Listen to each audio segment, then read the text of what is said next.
l'histoire, donc la religion. Que souhaitez-vous démontrer ce soir par rapport à la religion, je crois, notamment catholique? Alors, en fait, la démarche que je souhaite avoir, en fait, la démarche que nous souhaitons d'ailleurs avoir, c'est une démarche purement pédagogique. Vous voyez, parce que il faut bien comprendre que il y a ce qu'on appelle l'historiographie des religions, puisque les choses apparaissent à des moments précis, et c'est la résultante d'un certain nombre de circonstances. Après, il y a dans, je dirais, le traitement de l'information, l'ego national et la géopolitique. Alors, quand l'ego national et la géopolitique se mêlent donc de certaines réalités historiques, eh ben, ça vous donne un peu ce dont parlait chez Diop, c'est-à-dire une histoire qui est falsifiée, qui est arrangée, des individus noirs qui sont présentés comme blancs, voyez, et c'est ça qui est problématique.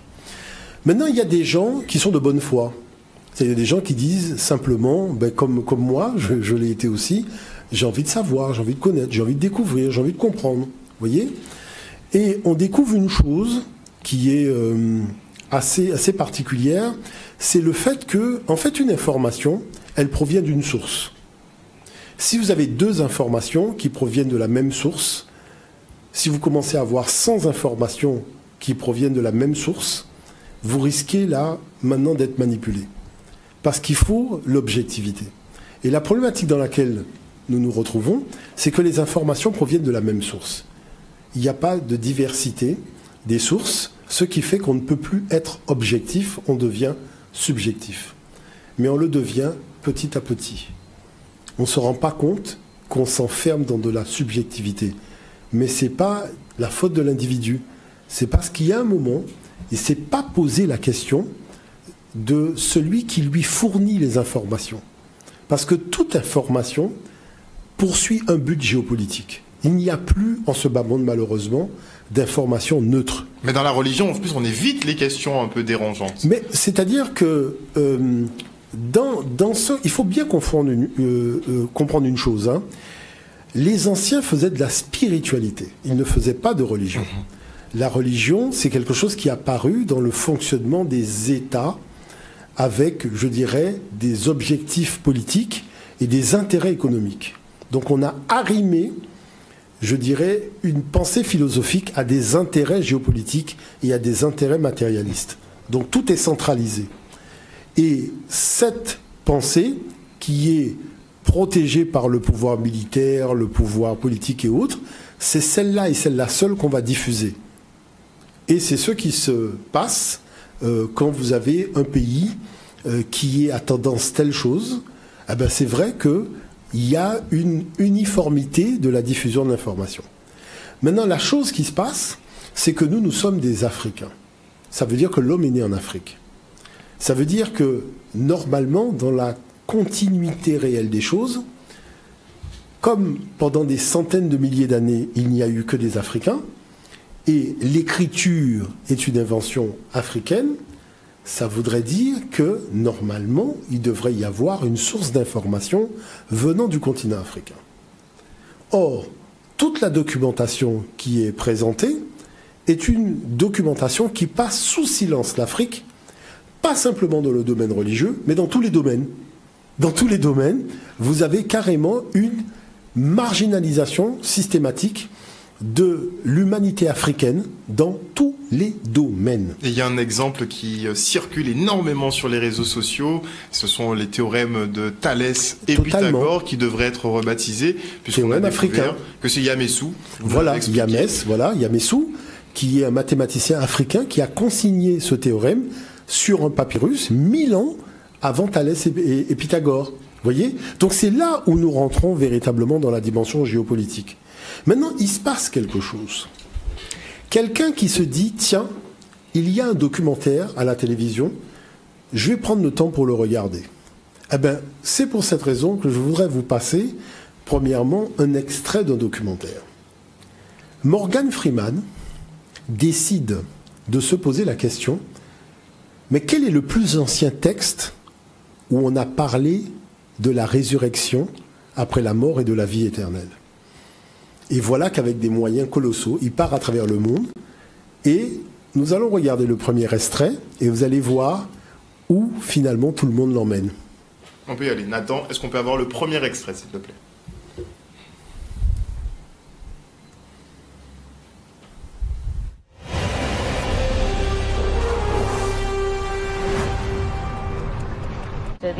L'idée que les gens ont aujourd'hui de la résurrection a pris naissance ici, à Saqqara, il y a 5000 ans. C'est donc là où est née l'idée de la vie après la mort? Oui, on pourrait dire ça comme ça. Nous empruntons maintenant la chaussée qui mène au temple d'Amosis. Oh mon Dieu, c'est incroyable! C'est fabuleux, n'est-ce pas? Que racontent tous ces hiéroglyphes? Ce sont des formules magiques ou des incantations religieuses qu'Amosis a fait graver dans la pierre. Quand l'heure était venue de passer de ce monde-ci à l'autre, il devait réciter toutes ces formules et elle lui fournissait des instructions. Lorsqu'il traversait des passages dangereux, par exemple, elle lui disait que faire ou que dire. Que disent-elles précisément? Il y en a une ici qui permet à Amosis, en récitant la formule magique, de triompher des démons. Cette autre-là indique qu'Amosis continuera à s'élever et que son âme vivra éternellement. En gros, celle-ci lui permet d'établir sa domination sur toutes les créatures à tête de démons. Son nom est inscrit sur toute la longueur du mur. C'est ce que j'étais en train de regarder. Il y a plein de dessins identiques. Et ça, c'est son nom? Oui.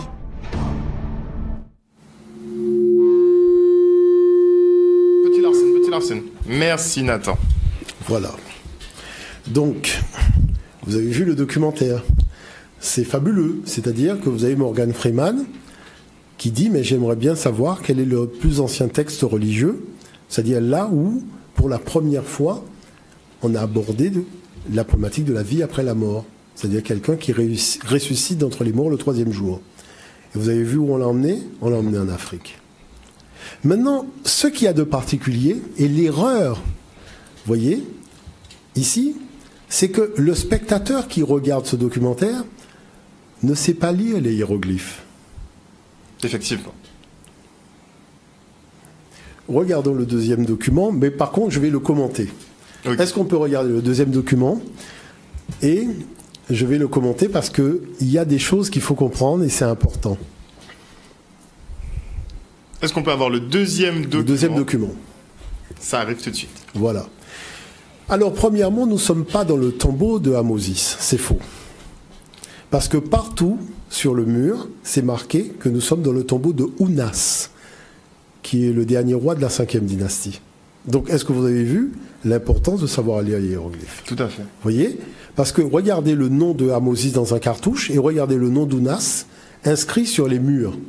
Donc, vous voyez bien qu'on n'était pas dans le tombeau d'Amosis. Sauf que dans la version anglaise, c'est bien Ounas. C'est la version française qui fait semblant d'avoir dit Amosis, alors que la version anglaise a bien spécifié Ounas. D'accord. Maintenant, regardez, il est vivant, Jésus-Christ, il n'est pas mort. Qu'est-ce que vous lisez sur les tombeaux? Donc, c'est-à-dire sur les textes, vous lisez, il est vivant, il est vivant, il est vivant, c'est Ounas, il n'est pas mort. C'est-à-dire la seule chose qui a changé, c'est qu'au lieu de mettre Jésus, on a mis Ounas. Ouais. Mais le texte est le même. Et regardez, une vie après la mort d'Osiris à Jésus. Et qui a fait ça? Le monde de la Bible. Ok. Donc, qu'est-ce qu'on peut dire par rapport à ça? Il y a dans ce tombeau une somme d'informations qui dépasse l'entendement. Mais la dame qui est égyptologue, elle n'est pas africaine de souche, puisqu'elle fait partie de ceux qui ont envahi l'Afrique au 7e siècle.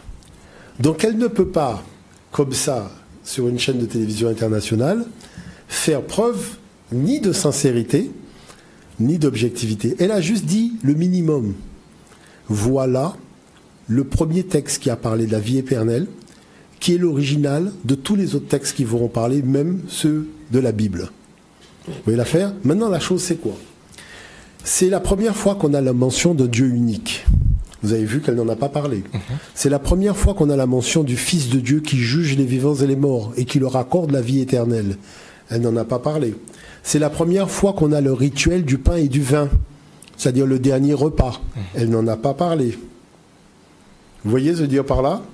C'est la première fois qu'on a les prières, notre Père qui est aux cieux. Elle parle de formule magique, mais lis la formule. Parce qu'effectivement, je vous salue Marie, ça peut être aussi une formule magique. Mais donc, quand c'est écrit sur un mur africain, c'est une formule magique, mais quand c'est un livre, ça devient une prière. Vous voyez comment on joue sur les mots? Donc, qu'est-ce que je veux montrer, simplement? Je veux montrer aux gens que le problème de fond, c'est que nous sommes en relation avec des civilisations qui défendent leurs intérêts. Et celui qui ne s'est pas armé de connaissances se fait manipuler. C'est pas une question d'être dans le vrai ou d'être dans le faux. La problématique de fond, c'est qu'aujourd'hui, il y a un grand jeu de dupes qui se joue sur la scène internationale. Et si vous n'êtes pas armé de connaissances, eh ben, on peut vous faire prendre des vessies pour des lanternes. La problématique de fond, c'est que ce mur, moi je le lis. Et j'ai acheté, alors je vais terminer juste par ça, j'ai acheté la traduction complète des textes, donc en hiéroglyphes, du tombeau du roi Ounas, puisque c'est la première fois qu'on a écrit un texte sacré. Vous imaginez qu'à la formule, donc au verset 345, c'est là où vous lisez que Osiris dit « Buvez, mangez ceci, ceci est ma chair, buvez ceci, ceci est mon sang ». Vous imaginez que dans le document, vous passez du verset 341 au verset 364. Pourquoi on a ôté le verset qui va de 342 à 363? Qu'est-ce que ça cache? Parce que c'est justement là où il fait l'Eucharistie. C'est là où il dit « Prenez le pain, ceci est mon corps ». Donc, c'est-à-dire vous achetez un document, c'est marqué traduction du tombeau du roi Ounas, un hiéroglyphe translittéré en français, et les chapitres où vous savez qu'il y a de l'information qui vous intéresse, ah ben c'est directement ça qui est passé sous silence. Donc vous voyez que c'est ça la problématique de fond. C'est-à-dire même si vous êtes animé de bonne foi et que vous allez prendre une documentation, si vous n'avez pas compris que toute documentation aujourd'hui répond à une géopolitique, eh ben vous pouvez être manipulé. Alors justement, on va se tourner vers Maliga. Vous êtes religieux? Vous étiez religieux? Je pense que tout le monde est religieux. Ce que vous voulez dire, est-ce que j'ai été quelqu'un de pratiquant dans une religion? Pratiquant effectivement dans une religion. Voilà, effectivement, pendant 27 ans. J'ai pratiqué comme beaucoup de gens ici, que ce soit l'Église catholique, adventiste, témoin de Jéhovah ou autre, on a une culture religieuse qui émane de ces sources-là. Mais quand vous regardez, toutes ces sources n'ont qu'un point de départ, savoir la Bible. On ne pouvait pas aller au-delà. Et on ne se posait même pas la question de l'existence d'autre chose. Il a fallu effectivement qu'il y ait l'école Anija pour un petit peu ébranler les esprits et nous aider à nous poser d'autres questions. Est-ce que vous pensez avec le recul que vous avez été d'une certaine façon manipulé? Ah ben, tout à fait. Tout à fait. C'est ce qu'on est en train de dire ici. Et c'est grave. C'est grave parce que la foi, ou plutôt la connaissance qu'on nous donne est censée nous amener vers l'excellence, et on se rend compte finalement qu'on tourne en rond. Alors on n'ose pas se poser les questions parce que la religion joue sur la peur. Et sur le fait de croire sans voir. Voilà, la foi. Donc les gens ont l'impression que s'ils laissent la Bible, ou s'ils vont chercher autre chose, qu'ils vont faire un saut dans le vide, parce qu'il n'y a que JC et personne d'autre. Alors que là, on se rend compte qu'avec les documents qu'on met en évidence devant nous, ben écoutez, après il y a une décision à prendre. Et c'est justement là le problème, c'est que beaucoup hésitent à prendre leurs responsabilités. Ce que nous disons ici, là, c'est connu de beaucoup de personnes, en dehors du professeur Omotunde et bien d'autres, peut-être pas à l'expliquer avec autant d'aisance que lui par rapport à l'expérience qu'il a, mais ces gens restent dans l'ombre. Alors peut-être qu'il faut cette émulation, qu'il y ait des gens pour venir dire voilà, et pour que les choses puissent démarrer. Puisque c'est important. On peut choisir la religion qu'on veut, mais on n'a pas le droit de ne pas connaître sa culture, de ne pas connaître d'où l'on vient, parce qu'en fait c'est ça qui va nous guider dans la vie, nous aider à nous éviter d'être manipulés. Mais est-ce que justement la Bible ne trouve pas beaucoup d'écho auprès des populations noires, parce qu'il faut le dire, beaucoup de Noirs sont croyants et croient dur comme fer en la Bible, en l'État, qui en fait est un document qui a été modifié, savamment plagié et modifié. Donc finalement, avoir ces références, c'est quelque chose, on va dire, de normal, d'habituel pour ces gens-là, puisque ça découle de la spiritualité africaine. Donc pour le noir, c'est tout à fait normal de pratiquer la Bible. Non. Non, parce qu'en fait, la culture joue pour une grande part, représente beaucoup de choses dans la croyance. Parce que si vous regardez le fonctionnement des autres peuples, vous vous rendez compte que chaque peuple a un leader charismatique, un guide spirituel. Et le nôtre, c'est qui? C'est Jésus, a priori, hein. A priori, c'est Jésus. Le plus répandu, en tout cas. Et justement, on ne se pose pas d'autres questions. On ne va pas chercher ailleurs, puisqu'on se sent bien là et tout est fait pour qu'on s'y sente bien. Donc, on ne se pose pas de questions. Oui, mais avec le concept du Dieu unique, donc techniquement, il n'y en a qu'un. Donc, ça évite effectivement de se dire, bon, je vais voir chez le voisin si effectivement les textes ne sont pas antérieurs. On ne se pose pas ce genre de questions lorsqu'on est dans la Bible. Parce qu'on vous dit, voilà, c'est la parole de Dieu, vous prenez et puis c'est bon. Mais il y a un passage de la Bible avec lequel je suis en total désaccord. C'est le dernier. N'allez pas au-delà des Écritures. Vous voyez? Et c'est ça pour vous mariner dans une espèce de sauce qui n'a plus de goût aujourd'hui, puisqu'on sent bien qu'on est manipulé, puisqu'on ne s'élève pas. S'élever, c'est pas pouvoir faire la démonstration des versets de la Bible, puisque chacun interprète les passages de la Bible. On peut faire dire à la Bible ce qu'on veut.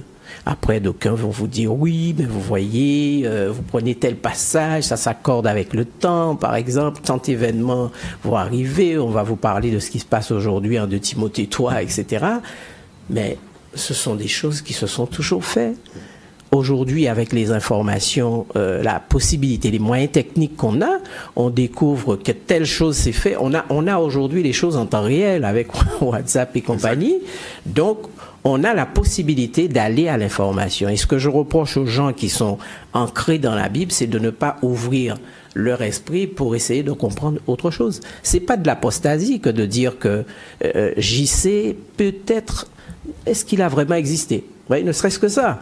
Ou j'ai grandi, remettre en question ces choses-là. Mais ce qui se passe, c'est qu'au niveau de la religion, la première chose qui est faite, c'est qu'on vous enlève l'esprit critique. Voilà. Donc, quand vous n'avez pas l'esprit critique, ben, vous ne vous posez pas de questions, vous faites. Et puis, c'est un dogme. Hein. Vous prenez ou alors vous vous cassez. Tout simplement. C'est ce que j'ai fait. C'est un choix que vous avez fait, mais quand même, au bout, il y a eu un long travail, puisque vous êtes quand même resté une bonne vingtaine d'années dans ce milieu. Donc, c'est vrai que la déconstruction prend du temps. Ça peut aller très, très vite quand vous êtes à l'école à Niger. Très, très Mais vite. comment vous êtes arrivé à l'école à Niger? Ah, ça c'est une longue histoire. Vous croyez qu'on a du temps? Si vous avez du temps, je peux vous expliquer ça. C'était un concours de circonstances, mais brièvement, c'était un concours de circonstances. Alors, quelqu'un vous a aiguillé? Non, ça remonte à 7 ans.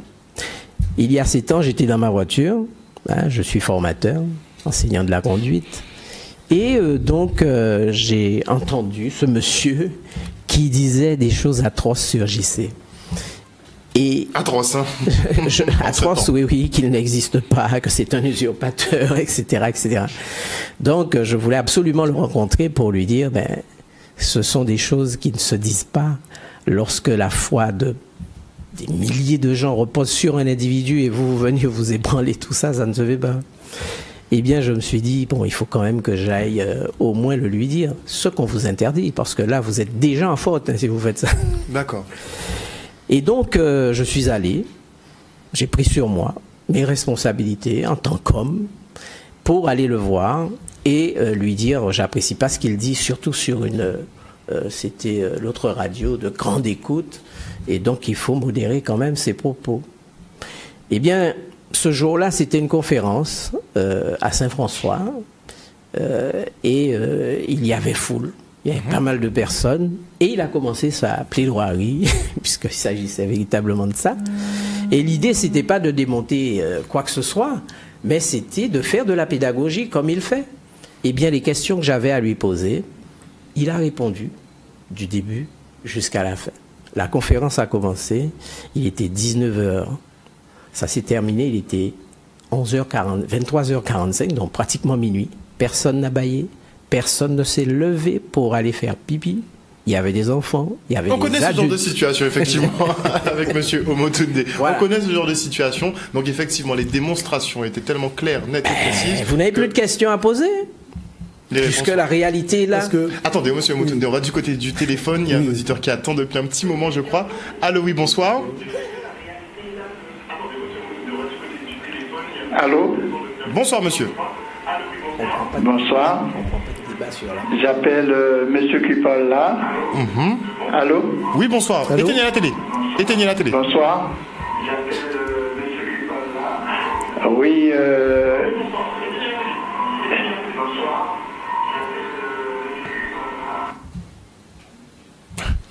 Voilà, chers téléspectateurs, quand vous appelez, soit vous ne restez pas devant votre poste de télévision, soit vous coupez le son. Si vous laissez le son pendant que vous passez à l'antenne, il y aura un effet Larsen, donc on ne va pas se comprendre, il y aura un écho pas possible, donc on ne se comprend pas. J'appuie le langage de monsieur. Voilà, allez-y monsieur. Parce que monsieur parle très bien, qui est à côté. Moi, je dis, j'étais clergé, mais j'ai pas confiance dans la Bible. Je crois que la Bible est faux. Je l'apprécie crânement. Bon, moi, les gens viennent me parler, question de religion partout. J'ai confiance en moi, personnellement, je ne dois pas faire d'histoire à personne. C'est là que j'ai confiance. Et monsieur, je l'apprécie vraiment qu'il dit, est-ce que la Bible est vraie? Je suis d'accord avec toi, je coupe la télé, je ne me laisse pas dire mon nom à la télé. Pas de problème, pas de problème. Merci beaucoup, monsieur. Donc, c'est vrai ou pas vrai ce qu'il y a dans la Bible? Alors, il faut savoir que la Bible même dit que ce qu'il y a dans le livre n'est pas vrai. Ça, des fois, je prends les gens en stop, ils ont la Bible, ils vont eux-mêmes à la page, ils lisent. Je garde d'ailleurs la voiture parce que je sais que ça va être quand même un choc. Mais il faut savoir que même dans un réveillez-vous, vous avez quand même une ligne d'information. Même si c'est écrit de façon tout petit, mais vous avez toujours une note qui vous dit attention, on n'a pas l'assurance de la véracité de ce qui va être dit. D'accord? Pourquoi? Parce qu'il faut savoir qu'il y a quand même des procès où on demande aux ecclésiastiques de prouver ce qu'ils disent. Et c'est pour ça que maintenant, vous avez des notes d'information partout. Bon. Maintenant, la chose, c'est quoi? Parce que il faut bien comprendre une chose. Il faut partir depuis le début. L'homme est né en Afrique. L'écriture est une invention de l'Afrique. Papier vient de papyrus. D'accord? Sauf que, chose vraiment surprenante, alors que toutes les écritures portent le nom de leur peuple, par exemple, l'allemand, c'est l'écriture des Allemands, voilà une écriture, qui est l'écriture de l'Afrique de l'Antiquité, qui ne s'appelle pas l'écriture égyptienne. Elle s'appelle Medunetcher. Donc les Grecs vont la traduire sous le nom de hiéroglyphe, en disant gravure sacrée. Mais Medunetcher, Medu ça veut dire les paroles, Netcher ça veut dire Dieu, ça veut dire les paroles de Dieu. Les Saintes Écritures. Voilà, donc c'est-à-dire les Saintes Écritures. Maintenant, voilà que lorsque les Grecs arrivent en Afrique, ils découvrent des textes sacrés sur papyrus. Et ils vont utiliser au 5e siècle, pour la première fois, le nom de Biblus.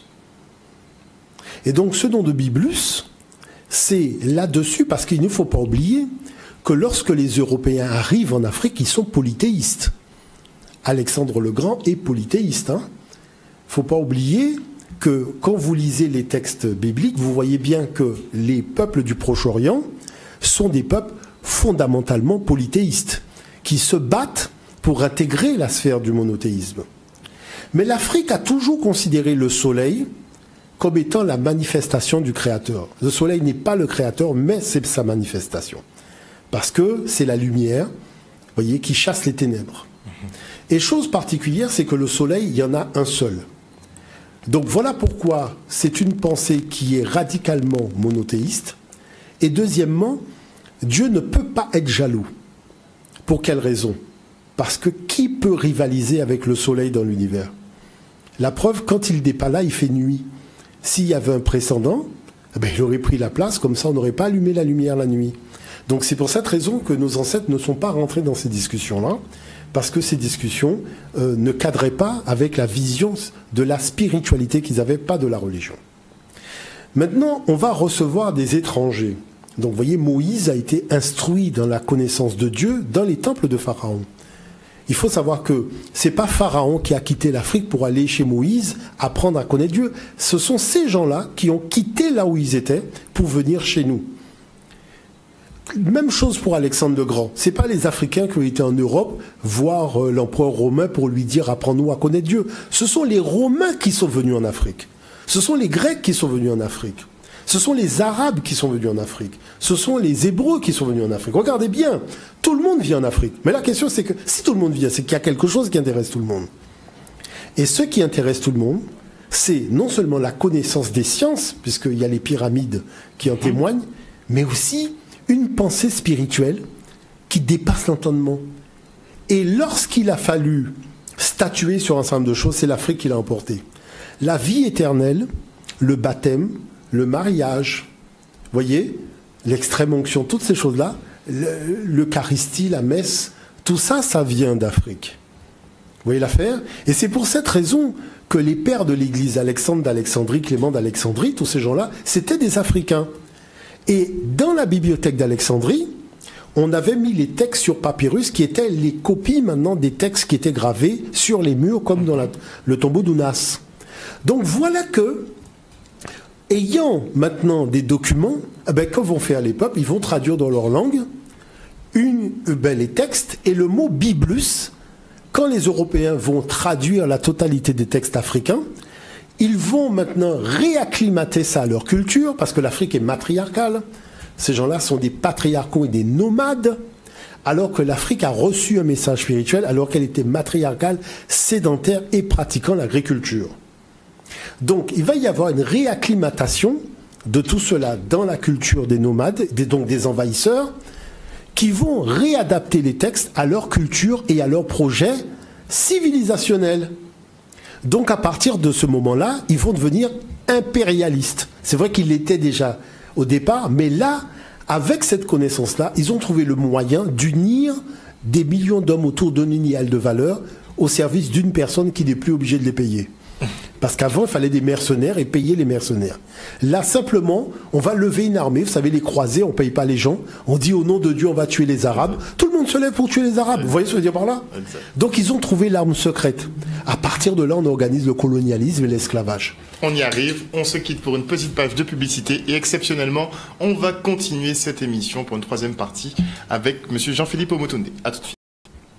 De retour sur le plateau de la grande édition, nous sommes toujours avec Jean-Philippe Omotunde, notre spécialiste des humanités classiques africaines et Maliga. Donc nous en revenions effectivement à la reprise par les Européens de la Bible qui sont passés vraiment en mode impérialiste parce qu'ils ont trouvé le moyen de dominer les hommes sans dépenser trop d'efforts. Et effectivement, on a d'autres vidéos à visionner comme vous le soulignez. Totalement, c'est-à-dire que pour faire avancer la réflexion, je me disais autant apporter de l'eau au moulin de la réflexion des téléspectateurs, ce qui nous permettrait justement, et qui leur permettrait aussi de gagner en objectivité. Donc voilà le document numéro 3. Voilà, que nous allons leur permettre de visualiser. La croyance en l'au-delà ne s'est pas seulement propagée à la nouvelle classe moyenne émergente. De l'avis de certains experts, le livre des morts est même allé jusqu'à influencer les textes sacrés juifs et chrétiens. La vision de l'au-delà des premiers chrétiens était en grande partie issue de l'Égypte antique. C'est d'ailleurs logique, parce que la plupart des pères de l'Église chrétienne étaient égyptiens de naissance. Au moment de rédiger des écrits sur la nature et la substance de l'au-delà, ils se sont référés à des concepts égyptiens, parce que la Bible laissait bien des points sans réponse. L'idée de... Oui. La croyance... L'idée de la résurrection plaisait beaucoup aux Égyptiens, qui ont toujours été très préoccupés par la vie du corps, par la vie éternelle du corps. Leurs pyramides et d'autres édifices montrent que la religion égyptienne était un culte de la vie après la mort. Il s'agissait bien sûr d'une vie dans le cosmos après la mort biologique, d'un passage dans l'au-delà. Âgé de près de 90 ans, le Hollandais Gilles Quispel, qui a enseigné à Harvard, est considéré comme l'un des plus éminents experts au monde sur les religions antiques et la pensée des premiers chrétiens. Le défunt comparaît devant le tribunal du jugement dernier.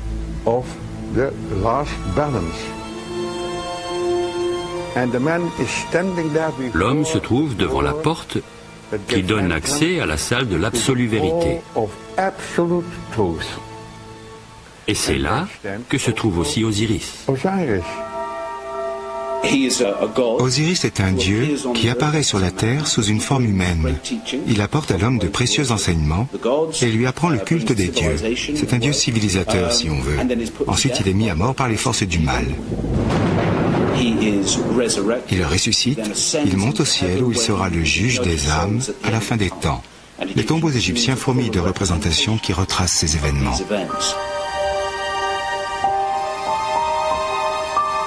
Dans l'Égypte ancienne, Osiris se trouve dans la constellation d'Orion.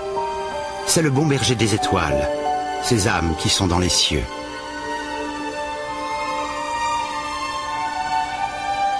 C'est loin d'être la seule image mythique qui ait annoncé les concepts beaucoup plus tardifs du christianisme.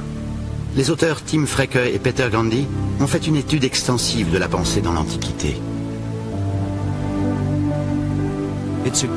C'est une image choquante. Pourquoi l'avez-vous mise sur la couverture de votre livre? Parce qu'il s'agit d'une preuve qui nous tient beaucoup à cœur. C'est un talisman, une amulette. C'est petit, de la taille de mon pouce. On dirait Jésus sur la croix, et pourtant l'inscription en grec nous explique qu'il s'agit de Dionysos, à la fois homme et Dieu, qui est mort et ressuscité. Et le fait d'apprendre que ce demi-dieu païen a connu exactement la même mort que Jésus est, selon nous, la preuve que nous avons puisé l'histoire de Jésus dans la mythologie païenne. Dionysos, c'était le Bacchus des Romains. N'était-il pas le dieu du vin et des libations? Bien sûr que si, mais c'était aussi le dieu de l'initiation.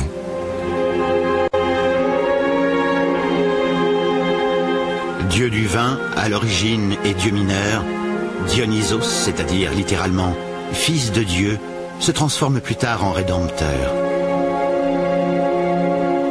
Un divin enfant, assis, curieuse similitude, comme l'enfant Jésus sur les genoux de sa mère. On lui rend grâce avec du pain et du vin pour commémorer son sacrifice et sa mort sur une vulgaire croix. Il ressuscite et monte au ciel. C'est la version grecque d'Osiris. Il meurt à Pâques et ressuscite au bout de 3 jours. Il monte aux cieux. Il y a des inscriptions qui disent « Si vous partagez le sang et le corps du Dieu fait homme, alors vous aussi vous ressusciterez ». Si bien que tous les motifs que nous associons à l'histoire de Jésus existent d'ores et déjà dans l'histoire d'Osiris et de Dionysos.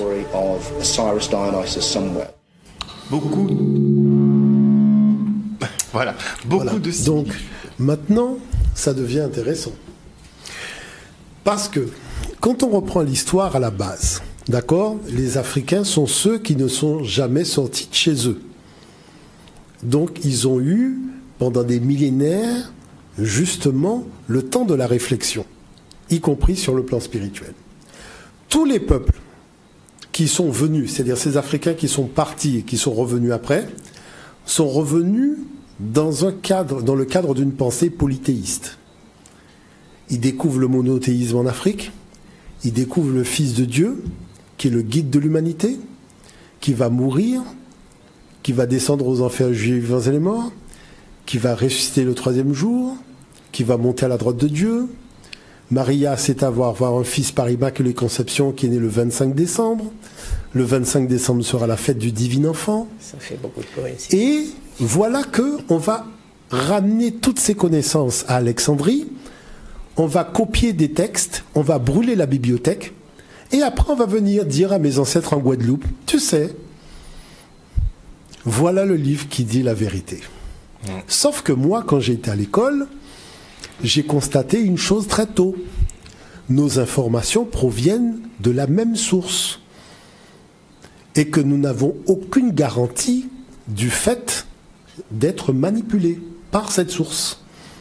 Et c'est pour ça que j'ai toujours dit, le jour où je quitterai la Guadeloupe, j'irai confronter toutes les informations que j'ai eues ici à d'autres sources pour voir est-ce que les autres sources confirment ce qui m'a été dit.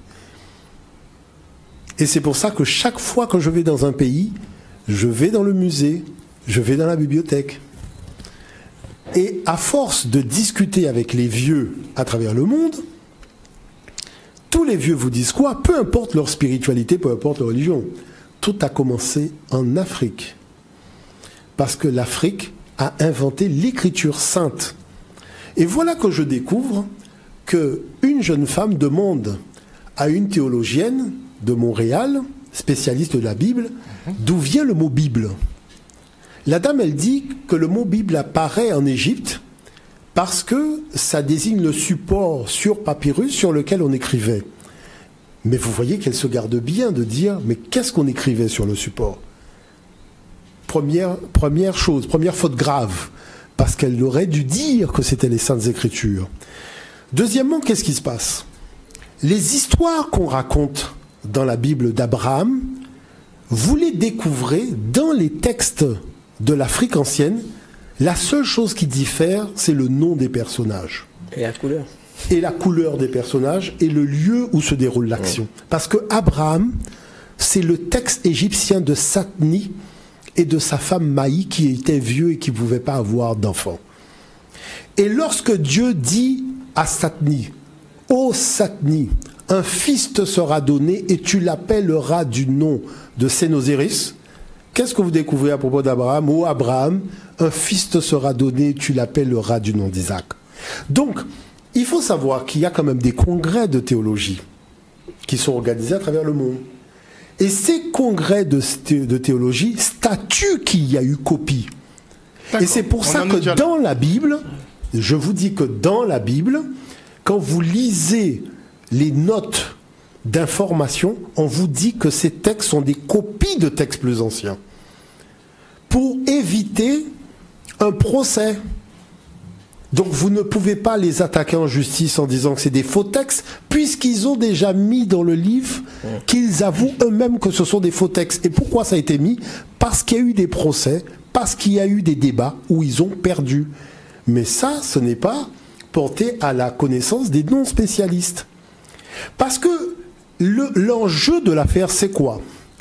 C'est la nature outrancière de l'impérialisme qui veut que l'homme soit né en Afrique, que Dieu ait créé l'homme africain, qu'il ne lui ait pas parlé, qu'il ne lui ait pas donné de texte sacré, qu'il ne lui a pas parlé de son fils, qu'il ne lui a pas parlé de la résurrection. C'est-à-dire un niveau, si vous voulez, d'ignominie et de prétention qui dépasse même le niveau d'immoralité dans l'histoire de l'humanité.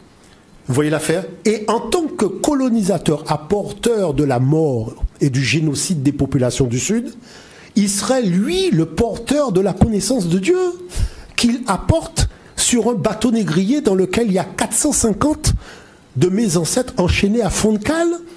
Et il aurait, il faut quand même admettre qu'un colonisateur, quand il est venu pour coloniser, il n'y a plus rien qui l'arrête. Vous voyez? C'est-à-dire l'escroquerie intellectuelle n'a plus de limite. Pas de pitié ni pour la voilà ce que je dis. Donc, pour l'enfant. Maintenant, si vous me demandez, est-ce que la Bible dit la vérité? Puisqu'une auditrice, effectivement, nous demande... Je vous dirais que la Bible est au service de l'impérialisme occidental et que la seule vérité que dit la Bible, c'est la vérité de l'impérialisme occidental. Voilà. C'est-à-dire l'organisation de l'injustice comme un phénomène de justice. Mais est-ce que ce n'est pas un peu... on va pas dire méprisé, mais il y a une internaute qui nous demande si la Bible a été écrite par l'homme et inspirée par Dieu. Non. Alors je vais vous dire les choses très clairement, parce qu'il faut repartir depuis la base. Nos ancêtres n'avaient pas l'intention d'écrire un texte sacré au départ. Je parle de cela il y a plusieurs dizaines de milliers d'années. Ils se sont retrouvés sur la terre, mais dans un système extrêmement organisé. C'est-à-dire la journée à un temps précis, la nuit à un temps précis, les saisons des temps précis. Quand c'est la saison de tel fruit, c'est un temps précis. Vraiment, ils ont vu qu'il y a quelque chose qui est mais vraiment super bien organisé. Ils ont commencé à investiguer vous voyez, cette organisation dans tous les domaines. Et ils se sont rendus compte que le truc est tellement normalisé sur la base de 365 jours qu'ils se sont dit que tout cela n'a pu être pensé que par une seule et même personne. Et c'est quand ils sont partis dans ce qu'on appelle l'actionnisme, c'est-à-dire la recherche des valeurs de celui qui est derrière tout ça, qu'ils ont commencé à se rendre compte qu'il y avait des valeurs porteuses de la vie et qui s'étaient mis tout simplement au service de l'harmonie. On ne parle pas du bien et du mal, hein. Là on est de l'harmonie universelle. C'est-à-dire que l'homme a pour vocation d'être le reflet de l'harmonie de l'univers. Et voilà pourquoi ils ont fait de la spiritualité. Et après, dans leur livre, ils disent qu'effectivement, il y a eu un guide qui leur a été envoyé, qui est Osiris, qui a été envoyé avec sa femme. Et c'est eux qui ont commencé par leur montrer l'agriculture, par leur montrer donc comment s'occuper des animaux. Parce qu'il faut voir que l'Afrique, c'est quand même extraordinaire de voir que des êtres humains ont vécu parmi les animaux sauvages sans jamais penser à les mettre en cage. Est-ce que vous voyez l'affaire ? Nous aucun animal ne peut dire qu'on l'a mis dans une réserve. Ce sont les autres qui mettent les animaux en réserve. Nous, on n'a jamais fait ça. Donc à partir de ce moment-là, comme la pensée de l'harmonie universelle a été celle qui a été à l'origine de la pensée spirituelle, donc qu'est-ce qui s'est passé ? Il s'est passé que la possibilité de manipuler les consciences humaines, c'était pas possible. Parce que si l'univers a porté chacun de ses enfants, donc, et lui a permis de toucher terre, c'était pour lui permettre de s'élever. Parce que quand vous plantez du blé, vous voyez que toutes les tiges s'élèvent.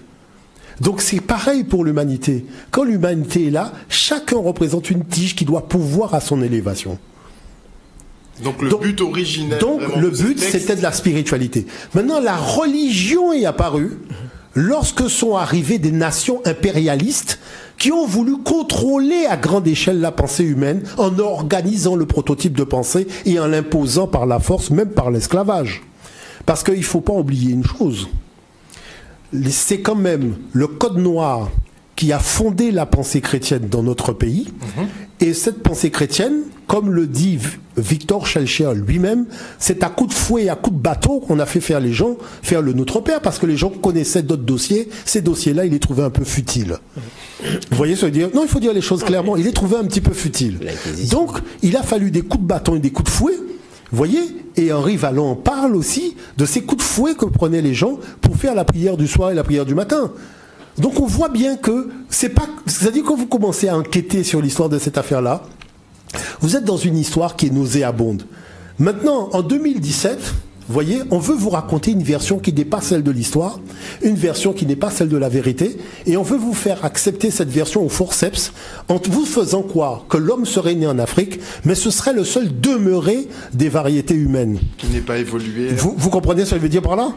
Donc, vous voyez bien que lorsque vous revenez à la réalité, c'est pour apprendre aussi à cette humanité nordique qu'il faut quand même un petit peu, à un moment, arrêter de prendre les gens pour des imbéciles. Vous comprenez ce que je veux vous dire par là ? Parce qu'il y a un moment, quand même, il faut arrêter. De toute façon, la science est en train de voilà, il y a un moment, il faut arrêter. Alors maintenant, la différence, c'est quoi ? La conclusion rapidement, monsieur Omotunde, puisqu'apparemment le temps nous fait défaut, il nous reste 2 minutes. Ah oui, mais je voulais que... Bon, très simplement. Rendez-vous. Oui, très simplement. Je dirais simplement, c'est une chose. Il faut savoir que la pensée de nos ancêtres est celle-ci, fondamentalement. Il faut déjà avoir trouvé en soi-même la paix intérieure, de manière à pouvoir aller la chercher à l'extérieur. Et que, finalement, et c'est ça le fondement, celui qui est en paix avec lui-même est forcément en paix avec son prochain. Il n'y a pas de convoitise des choses de son prochain parce qu'il est en paix avec lui-même. Vous voyez, c'était ça, je dirais, le fondement de l'enseignement d'Osiris dont on a parlé ici. Maintenant, après, tout ça est parti un peu n'importe comment, a suivi des intérêts géopolitiques, et malheureusement, ce qu'on raconte aujourd'hui n'a pas de sens. Voilà ce que je voulais dire avant de passer la parole à Maliga pour une conclusion. Non, moi je dis très, très sincèrement, et c'est même un appel parce que il faut bien comprendre la problématique des choses, c'est qu'aujourd'hui, si on est un peuple dominé, c'est simplement et uniquement parce qu'on n'a pas pris le temps d'étudier. Aujourd'hui, la possibilité d'étudier, de comprendre les choses nous est donnée. Eh bien, allons-y, l'école à Nijar est là. Et justement, on se donne rendez-vous jeudi prochain pour la suite, effectivement, de ces explications.